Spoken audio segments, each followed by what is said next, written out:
नमस्कार. महाराष्ट्र कॉलिंगमध्ये आपल्या सर्वांचं मनपूर्वक स्वागत.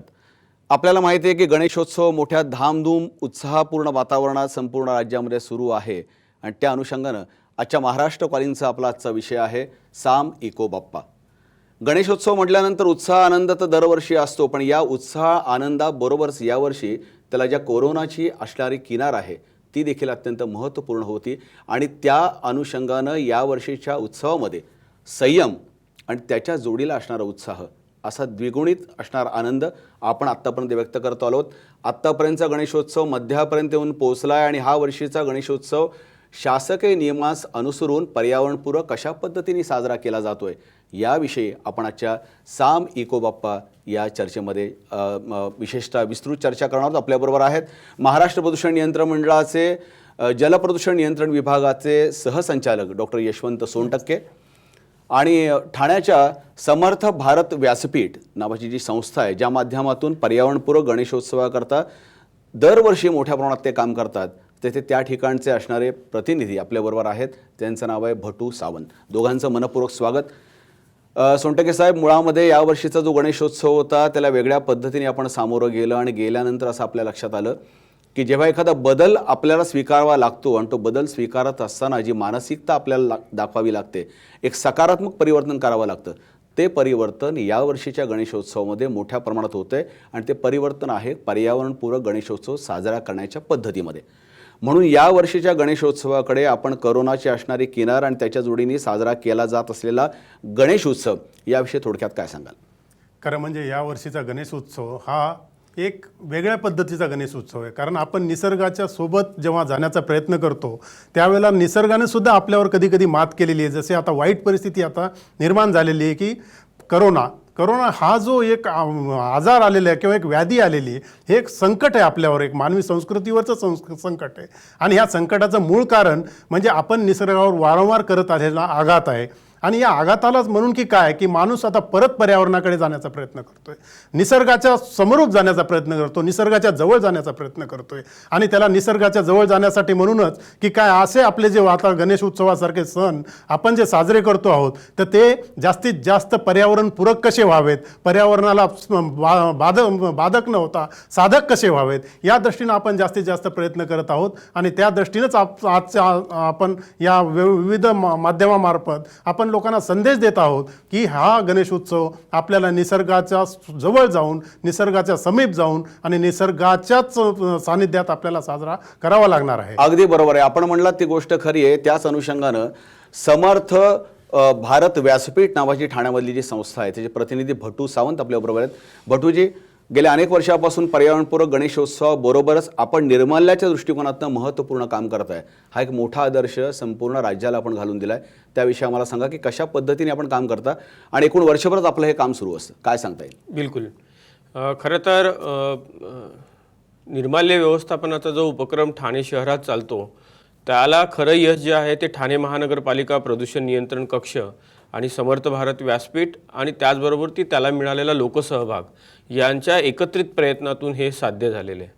म्हणजे हे आज एका दिवसात घडलेली गोष्ट नाही आहे. जवळपास 12 वर्षाची म्हणजे एका तपाची तपश्चर्या या सगळ्या पाठीमागे आहे. बरोबर. आणि आपला समाज जो आहे तो असा पटकन काहीतरी क्रांती होईल आणि चमत्कार घडेल असं नाहीये. आपला संपूर्ण समाज जो आहे तो उत्क्रांतीवादी आहे. म्हणजे हळूहळू तुम्ही त्याला समजवत जा, त्यांना त्यांचे वैज्ञानिक महत्त्व सांगत जा की तो बदलत जातो. आणि मग हा बदललेला समाज आणि पर्यावरण स्नेही समाज जर तुम्हाला पाहायचा असेल आणि खास करून निर्माल्य व्यवस्थापन आणि पर्यावरण स्नेही गणेशोत्सवाचं जर उत्तम असं उदाहरण पाहायचं असेल तर तुम्हाला ठाण्यात येऊन गणेशोत्सव पाहायला नक्की तुम्ही आवर्जून या. यावर्षी प्रामुख्यानं या गणेशोत्सवामध्ये समर्थ भारत व्यासपीठाने वेगळी भूमिका घेऊन कसं पद्धतीने काम केलं आहे? अनेक ठिकाणी मोठ्या प्रमाणात हा उत्सव साजरा केला जातोय, पण गणेशाची प्राणप्रतिष्ठा केल्यानंतर त्याचं विसर्जनापर्यंत एकूण असणाऱ्या उत्सवाचं स्वरूप हे पर्यावरणपूरक असावं याकरता कसोशीने प्रयत्न करतात, त्याविषयी आम्हाला सांगा. ठाणे महानगरपालिका आणि समर्थ भारत व्यासपीठ यांच्या एकत्रित प्रयत्नाने विसर्जनाची पद्धत जी आहे ती खूप अशी सुटसुटीत आणि लोकांना सोयीची अशा पद्धतीने केली. म्हणजे 3 टप्प्यामध्ये हे काम झालेलं आहे. एक पहिलं असेल की तुम्हाला जर घरच्या घरी गणपतीचं विसर्जन करायचं असेल तर अमोनियम बायोकार्बोनेट चा पुरवठा जो आहे ती ठाणे महानगरपालिका मोफत लोकांना देते, जेणेकरून तुम्ही तुमच्या इथेच त्या गणपतीचं विसर्जन घरीच करू शकता आणि त्यातून जी माती तयार होते ती तुमच्या बागेत टाकू शकता. हा पहिला टप्पा.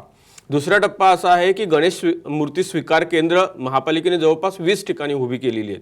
तर त्या माध्यमातून लोकांनी जास्त प्रवास न करता त्या स्वीकृती केंद्रांमध्ये ती मूर्ती दिल्यानंतर त्याचं विधिवत जे आपल्या शास्त्रात म्हटलेलं आहे त्या पद्धतीचं त्याचं विसर्जन केलं जातं. या व्यतिरिक्त जवळपास 12 ठिकाणी कृत्रिम तलाव महापालिकेने उभे केलेले आहेत आणि या कृत्रिम तलावामध्ये त्या गणपतीचं विसर्जन केलं जातं. हा झाला गणेश मूर्तीच्या विसर्जनाचा विषय. आता गणेश उत्सवात गणेश मूर्तींसोबत जे येतं ते निर्माल्य, याच्या व्यवस्थापनासाठी निर्माल्याविषयी आपण तुम्ही प्रामुख्याने काम करताय. वर्षभर केवळ गणेशोत्सवापुरतं काम नाही करत, संपूर्ण वर्षभरामध्ये ज्या ज्या मंदिरांमध्ये अशा पद्धती निर्माल्य येतं जे ते सगळं निर्माल्य एकत्र करून त्याविषयी आपण सेंद्रिय खत निर्माण करतात. ती कशा पद्धतीने आपली योजना सुरू आहे? गणपतीच्या नंतर देखील वर्षभर जसं तुम्ही म्हणालात निर्माल्य असतं, तर हे निर्माल्य म्हणजे पाण्यात विसर्जित करावं जेणेकरून त्याचं पावित्र्य जपलं पाहिजे, अशा प्रकारचा एक जो आपल्या सगळ्या हिंदू धर्मात समज आहे. तर त्याला थोडंसं विधायक जोड आम्ही देण्याचा प्रयत्न केला आणि लोकांना त्यांच्या सोसायट्यांमध्ये निर्माल्य कलश त्यांनी ठेवावेत आणि आठवड्यातून एकदा 15 दिवसातून एकदा सोसायटीची एकूण राहणाऱ्या लोकांची संख्या बघून त्या कलशातून आपण ते निर्माल्य घेऊन जातो आणि ठाणे महानगरपालिकेने उपलब्ध करून दिलेल्या निर्माल्य व्यवस्थापन केंद्रात त्याच्यावरती आपण प्रक्रिया करतो आणि निर्मल गोल्ड नावाचं खत आपण तयार करतो. आणि हे जे खत आहे ते आपल्या बचत गटाच्या महिला वेगवेगळ्या ठिकाणी त्याचं विकतात. त्याचबरोबर ती ठाणे महानगरपालिकेचे जेवढे काही उद्यानं आहेत या उद्यानांवरती अत्यंत सेंद्रिय पद्धतीचं निर्माल्याचं खत वापरलं जातं. बटू सावंत, मी तुमच्याकडे परत येईन, कारण मुळामध्ये सगळी गणित असताना आर्थिक गणित जुळवणं महत्त्वाचं असतं. ते कसं जुळवता हे आम्हाला थोडक्यात तुमच्याकडून ऐकायला आवडेल. डॉक्टर सोनटक्के, या सगळ्या गोष्टींचा विचार केला आणि निर्माल्य विसर्जित करण्याचा प्रश्न येतो जेव्हा आता भट्टू सावंतनी सांगितलं, मुळात ते भावनेशी निगडीत आहे, संस्काराशी निगडीत आहे, आपल्याला असलेल्या शास्त्राशी निगडीत आहे आणि त्या भावनेतून अजूनही बरेचसे जण, सोनटक्के साहेब, त्या ठिकाणी ते निर्माल्य वाहत्या नदीमध्ये करतात. लोकांना असं वाटतं की वाहत्या नदीमध्ये निर्माल्याचं विसर्जन केल्यानंतर असा काय फरक पडणार आहे, काय मोठं प्रदूषण होणार आहे. पण अशा काही पद्धतीने एकूण असणारं आपलं जलजीवन आहे, जैविक साखळी आहे की पाण्यामध्ये असणारा ऑक्सिजन त्याच्यामुळे लेवल कमी होऊन जाते का? त्या परिभाषेमध्ये आम्हाला समजून सांगा की निर्माल्यामुळे कशा पद्धतीने जलप्रदूषण होतं. कारण गणपतीमुळे कसं प्रदूषण होतं आपल्या सगळ्यांना आता माहिती झालं आहे. खरं म्हणजे निर्माल्य म्हणजे काय, तर झाडाचे पानं आणि फुलं आणि त्याच्यासोबत असलेले हराळी आघाडा वगैरे आपण जे पूजेसाठी वापरतो ते साहित्य. तर या पूर्ण साहित्यामध्ये आपण बऱ्याच वेळेस त्यावरती कुंकू वाहतो किंवा त्यावरती हळदी वाहतो. तर हे कुंकुवाची जी प्रथा असते ती बऱ्याच वेळेस चांगली नसते. बऱ्याच वेळेस त्यामध्ये फक्त डाईज असतात, म्हणजे फक्त रंग असतात आणि या रंग वाहिल्यानंतर ते जेव्हा निर्माल्य म्हणून आपल्या सोबत येतं तेव्हा ते बऱ्याचशा वेळेस आपलं एक संस्काराचा भाग म्हणा किंवा आपलं एक विधिवत प्रथा समजा, की या प्रथेनुसार आपण काय करतो की त्या सर्व निर्माल्याला एक कुठल्या तरी वाहत्या पाण्यामध्ये टाकलं म्हणजे ते पवित्र राहतं, असा एक समज आहे. आणि या समजापोटी आपण बऱ्याच वेळेस ते टाकतो आणि टाकल्यामुळं काय होतं, त्यासोबत जे रंग असतात, त्यासोबत जी हळदी असते किंवा त्यासोबतचं जे काही पानं फुलं जे आपण वाहतो, हे पानं फुलं वाहिल्यामुळं काय होतं, ते पाण्यामध्ये जेव्हा जातं तेव्हा पाण्यामध्ये जे ऑक्सिजनचं प्रमाण असतं ते ऑक्सिजनचं एक ठराविक प्रमाण हे जलचरांसाठी आवश्यक असतं. जेव्हा हे ऑक्सिजनचं प्रमाण या निर्माल्याच्या विघटनासाठी वापरलं जातं तेव्हा ते ऑक्सिजन कमी होतो, त्यालाच ऑक्सिजन डिप्लिशन असं म्हणतो. आणि त्यामुळे जलचरांच्या जलसाखळीवर काही जे प्राणी त्या संपर्कात येतात ते मरण्याची शक्यता जास्त असते. त्यामुळे अत्यंत काळजीपूर्वक जाणं गरजेचं आहे. आणि अन्न साखळीला जर बाधा आली तर निश्चितच येणाऱ्या कालावधीमध्ये सर्व जी अन्न साखळी आहे की छोटे माशांना नंतर मोठे मासे खातात, मोठे मासे पर्यायानं इव्हन आपल्या आहारात सुद्धा आपण खातो, तर हे जी अन्न साखळी ती पूर्ण डिस्टर्ब होऊ शकते, पूर्णतः निकामी होऊ शकते. आणि अशी जर अन्न साखळी निकामी झाली तर त्यामुळे मोठा एक आघात पर्यावरणावर घडू शकतो. अगदी बरोबर. म्हणजे तुम्ही सांगितली गोष्ट महत्त्वाची आहे की केवळ प्लास्टर ऑफ पॅरिसच्या मूर्ती किंवा त्याच्यावरचे रासायनिक रंग याच्यामुळेच केवळ पाण्याचं प्रदूषण होत नाही, तर निर्माल्यामुळे देखील मोठ्या प्रमाणात होतं. आणि बहुतांश ठिकाणी हे निर्माल्य प्लास्टिकच्या पिशवीमध्ये त्याला गाठ मारून नदी नाल्यात टाकलं जातं, जे अत्यंत धोकादायक आहे आपल्या सगळ्यांना आता सोनटके सरांनी सांगितलं. याच जोडीने विचार केला तर महत्त्वाचा भूमिका जी तुम्ही निर्माल्याच्या बाबतीत मांडलीत, भटू सावंतजी, एक आर्थिक गणित प्रत्येक ठिकाणी लागतं, कारण शेवटी आर्थिक सोंग आणून काही करता येणार नाही. समाजसेवा वगैरे सगळं ठीक आहे, पण जेव्हा आर्थिक गणित त्या ठिकाणी मांडलं जातं आणि ते जेव्हा नीट पद्धतीने होतं तेव्हाच उपक्रम चालतात. ही घडी आपल्याला प्रामुख्याने यामध्ये बसवता आली असं आपल्याला वाटतं का? बिलकुल. खरं तर ही आर्थिक घडी एक सामाजिक संस्था म्हणून तुम्ही एकट्याने करायला गेलात तर हे केवळ अशक्य कोटीतली गोष्ट आहे. बरोबर. कारण खताला मिळणारा भाव आणि तुम्हाला शक्यच याच्यातून नाही. अशक्य आहे. मग कसं तेव्हा करता? इथे कसं स्थानिक स्वराज्य संस्थेचं सहकार्य हा खूप महत्त्वाचा मुद्दा येतो. म्हणजे त्यासाठी जी लागणारी जागा असेल, तिथे वाहतूक व्यवस्था असेल, तिथे जे काही एकूण तिथला स्टाफ आपला जो काम करतो किंवा जे काही आपण बायोडिग्रेडेबल इन्झमेंट्स वापरतो त्याच्यासाठीचे लागणारे जो खर्च असतो, यामध्ये ठाणे महानगरपालिकेचं आम्हाला खूप चांगलं सहकार्य मिळालं.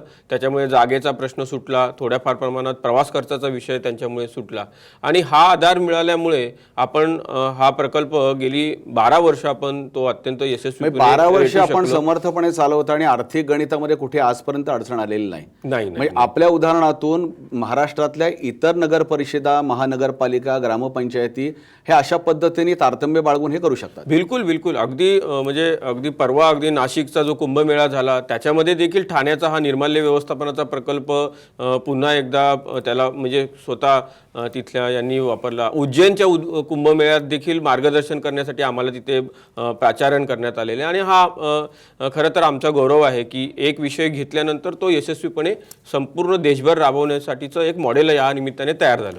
डॉक्टर सोनटक्के, मला सांगा ना, मुळामध्ये ना नेहमी एक प्रश्न असा सातत्याने पडत असतो की जेव्हा एखादं संकट येतं, संकट आल्यानंतर जेव्हा मानवी जीवाला धोका निर्माण होतो तेव्हा आपण काहीही पद्धतीने कितीही सॅक्रिफाईस करून कशाही पद्धतीने आपण त्याला सामोरं जातो आणि आपण सगळ्या गोष्टी स्वीकारायला लागतो. यातून एक या कोरोनाच्या संकटानंतर एक अशा पद्धतीने जनमानसामध्ये आता हे वातावरण टिकणं आवश्यक आहे किंवा ही मानसिकता बदलण्याची गरज आहे की आपण जास्तीत जास्त हरित जीवनशैलीकडे गेलं पाहिजे. जर का गेलो तर येणाऱ्या पुढच्या संकटांना आपल्याला सामोरं जावं लागणार नाही अशा पद्धतीने शास्त्रज्ञ अगदी ओरडून कळकळीनं सांगतायत.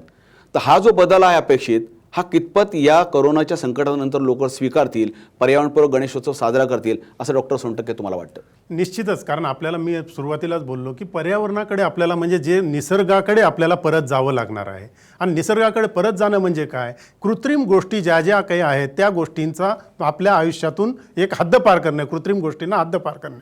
जसं म्हणजे डाईज वापरणं किंवा आता प्लास्टर ऑफ पॅरिसच्या मूर्ती वापरणं. तर या ज्या गोष्टी आहेत की ज्या गोष्टीमुळे प्रदूषण घडतं हे शास्त्रज्ञांनी बऱ्याच वेळेस सिद्धसुद्धा केलेलं आहे. तर अशा गोष्टींच्या ऐवजी आपल्याला आता पर्यावरणपूरक कसं होता येईल, जसं मूर्तीची उंची आपण छोटी ठेवणे, त्याशिवाय निर्माल्याचं जे विल्हेवाट आहे ती म्हणजे कृत्रिम कुंडामध्ये करून त्या कृत्रिम कुंडात जे काही निर्माल्य जमा होतं त्याचं पूर्णतः खतामध्ये रूपांतरण करणे, ते आपल्याला सांगितलं. तर अशा जर गोष्टी आपण केल्या तर निश्चितच येत्या कालावधीमध्ये आपण जे घनकचऱ्यावरचा जो ताण आहे तो पण कमी करू शकतो. त्यासोबतच आता जर छोट्या प्रमाणात जर आपण उत्सव साजरे, कारण उत्सव साजरे करताना एक पवित्रता आवश्यक असते आणि पवित्रता जर त्यामध्ये असेल तर निश्चितच तो उत्सव त्याच स्ट्रेंथने आपण साजरा करू शकतो. अगदी बरोबर आहे. डॉक्टर सोनटक्के म्हणतात ते बरोबर आहे. जर उत्सव साजरा करायचा असेल तर पवित्रतेबरोबर त्या ठिकाणी असणारी पर्यावरणाची हानी होणार नाही याची काळजी घेणं अत्यंत आवश्यक आहे. महाराष्ट्र कॉलिंगमध्ये म्हणूनच याविषयी आपण चर्चा करतोय. आपण घेणार आहोत क्षणभर विश्रांती. पाहत राहा महाराष्ट्र कॉलिंगचा विशेष असणार आजचा भाग,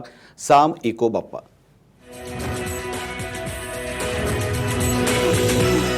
नमस्कार. साम इको बाप्पामध्ये पुन्हा एकदा आपलं मनपूर्वक स्वागत. आपल्याबरोबर महाराष्ट्र प्रदूषण नियंत्रण मंडळाचे सहसंचालक डॉक्टर यशवंत सोनटक्के आणि समर्थ भारत व्यासपीठ ठाण्याची जी संस्था आहे त्याचे प्रतिनिधी आपल्याबरोबर आहेत, भटू सावंत. हे सगळे चर्चा करत असताना प्रथमतः महाराष्ट्र प्रदूषण नियंत्रण मंडळाने एक फेसबुकच्या माध्यमातून शालेय विद्यार्थ्यांकरता विशेषतः, कारण आपल्यामध्ये यावर्षी असं होतं की कृपया गणेश मूर्ती आपण घरीच जर का तयार केली आणि आपण घरीच तिचं पूजन केलं, घरीच विसर्जन केलं तर एकूण असणाऱ्या सगळ्या निर्देशांचं पालन होईल याकरता एक प्रयत्न केले गेलेत. सोनटक्के साहेब, काय सांगता येईल या स्पर्धेला कितपत प्रतिसाद तुम्हाला मिळतोय? खरं म्हणजे लहान मुलांना जेव्हा एखादी गोष्ट आपण समजावून सांगतो आणि लहान मुलं जेव्हा आग्रह धरतात तेव्हा त्या योजनेचा पूर्णतः एक फलित होऊ शकतं. आणि आपण जी आता स्पर्धा घेतलेली आहे फेसबुकच्या माध्यमातून, ज्या स्पर्धेला अत्यंत चांगला उत्स्फूर्त लोकांकडून प्रतिसाद आहे. कारण मुलं हेच शेवटी आईवडिलांना आग्रह करू शकतात की मला हे हवं आहे, मला ते हवं आहे. जर त्यांनी इको फ्रेंडली गणपती बाप्पाची जर आग्रह धरला तर निश्चितच त्या दृष्टीने एक प्रयत्न झालेला आहे. आणि तो प्रयत्न महाराष्ट्र प्रदूषण नियंत्रण मंडळ व पर्यावरण विभाग यांच्यामार्फत जो आता हे स्पर्धा घेण्यात आलेली, तिला एक उत्स्फूर्त प्रतिसाद मिळतोय आणि खऱ्या अर्थाने निसर्गाकडे जाण्यासाठी आपल्याला ती एक संधी चालून आलेली आहे. मला सांगा भट्टू सावंत, नेहमी असं म्हटलं जातं की माणसाला एखादी गोष्ट सांगत असताना सातत्याने सांगावी लागते. कारण वर्तमानातलं युगच असं आहे, एक तर तुम्हाला त्या ठिकाणी कायद्याची धाकधपटशा असला पाहिजे, नाहीतर इन्सेंटिव्ह बेस्ड स्पर्धा असली पाहिजे. व्यापक जनजागृतीच्या माध्यमातून गेल्या 10 वर्षांमधून महाराष्ट्र प्रदूषण नियंत्रण मंडळ, पर्यावरण विभागाने जे प्रयत्न केलेत किंवा तुमच्यासारख्या सामाजिक संस्थांचा सहयोग त्यामध्ये आहे, अनेक वृत्तवाहिन्या आमच्याबरोबर आहेत, या सगळ्यांचा गोषवारा घेतल्यानंतर तुम्हाला असं वाटतं का येणाऱ्या दशकामध्ये एक मोठं परिवर्तन एकूणच समाज जीवनामध्ये दिसेल आणि वर्षभरातील सगळ्याच सण उत्सवांकडे आपण पर्यावरणपूरक पद्धतीने पाहू लागू, अशी काहीतरी एक क्रांतीची बदलाची भूमिका घेऊन समाज पुढे येईल असं वाटतं का? निश्चितच. बघा, आता तुम्ही यावर्षी 0% थर्माकॉल आहे. हो, आपण कल्पना पण करू शकत नव्हतो की असं काही घडू शकतं.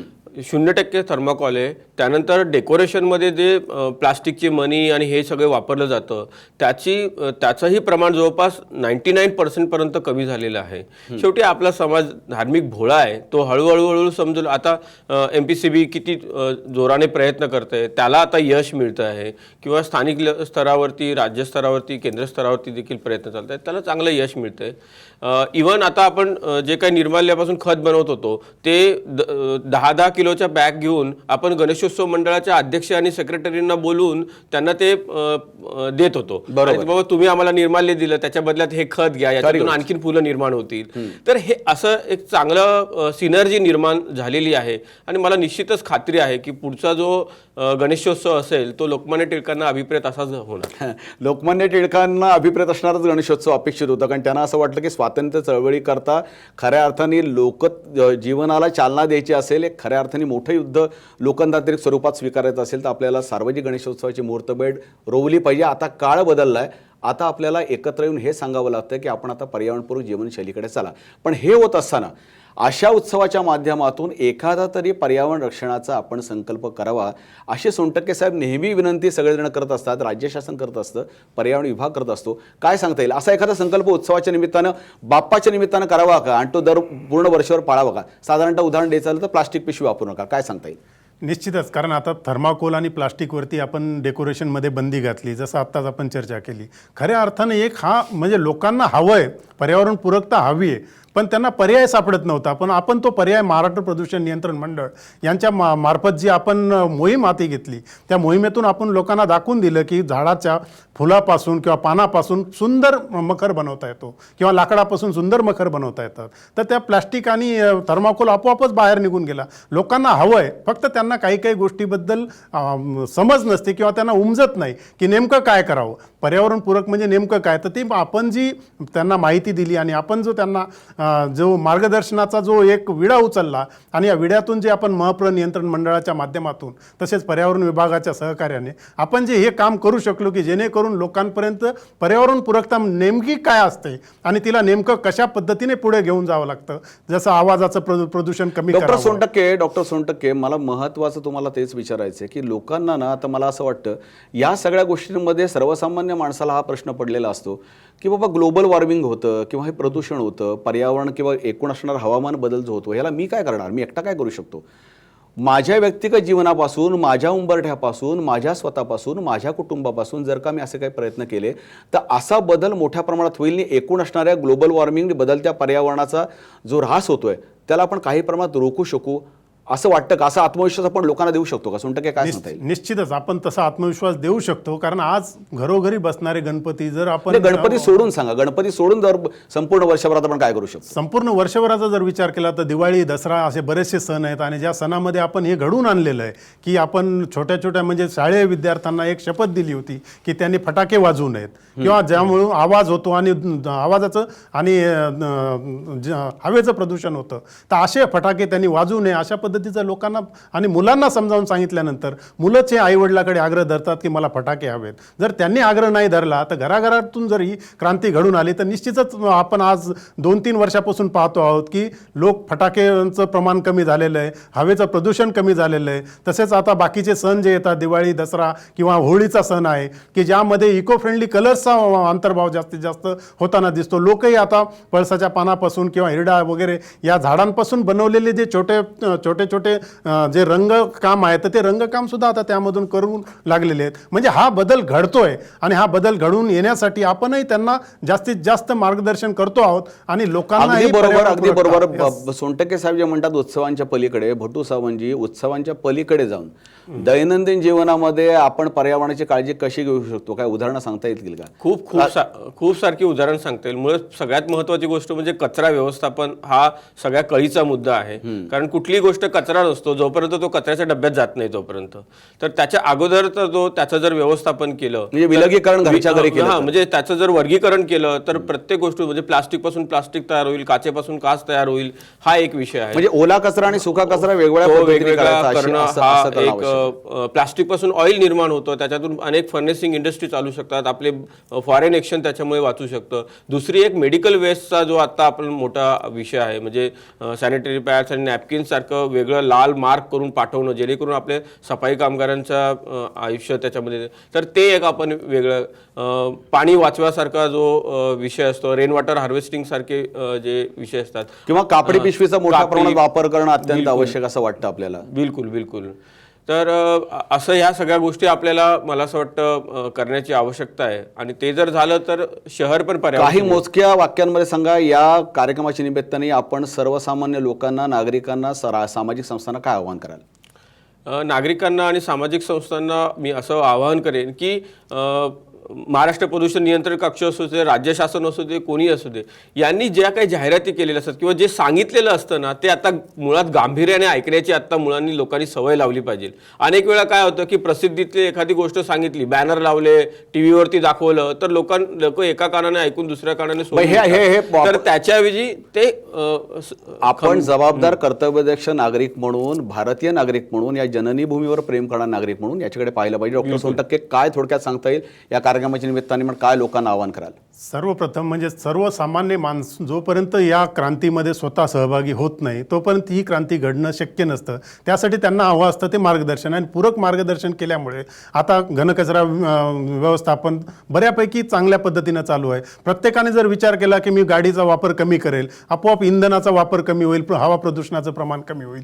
तर असं प्रत्येक माणसानं जर प्रत्येक गोष्टीकडे लक्ष दिलं, प्लॅस्टिकचा वापर करणार नाही, कापडी पिशवीचा वापर करेल, कागदाच्या पिशव्या तयार, मला वाटतं तुम्ही म्हणताय ती गोष्ट खरी आहे. प्रत्येकाने याचा विचार करण्याची गरज आहे. आपण अशा वेगवेगळ्या पद्धतीचे कार्यक्रम यासाठीच करतो जेणेकरून लोकांना याची समजणं आवश्यक आहे. अजूनही वेळ गेलेली नाही असं शास्त्रज्ञ वारंवार जागतिक स्तरावर सांगतायत, हवामान परिषदांमध्ये सांगतायत. कारण हे बदल जे होत आहेत त्याला एंड युजर म्हणून आपण स्वतः जबाबदार आहोत. त्यामुळे हा बदल करणं आवश्यक आहे. आजच्या साम इको बाप्पामध्ये आपण भट्टू सावंत आणि डॉक्टर यशवंत सोनटक्के दोघेही सहभागी झाला, त्याबद्दल मी आपले मनापासून आभार व्यक्त करतो. आणि या निमित्ताने आपण किमान बाप्पाचं पूजा करत असताना, ती निसर्गाची पूजा आहे, आपण किमान एक तरी संकल्प करूया आणि त्या संकल्पाचं संपूर्ण वर्षभर रक्षण करण्याबरोबरच तो पाळूया आणि पर्यावरण आणि वसुंधरेचं रक्षण करूया. हेच ध्येय उराशी बाळगून आपल्या सर्वांना मनपूर्वक शुभेच्छा देतो. पुन्हा भेटूया अशाच एका वेगळ्या कार्यक्रमात. तोपर्यंत आपण पाहत राहा साम टीव्ही.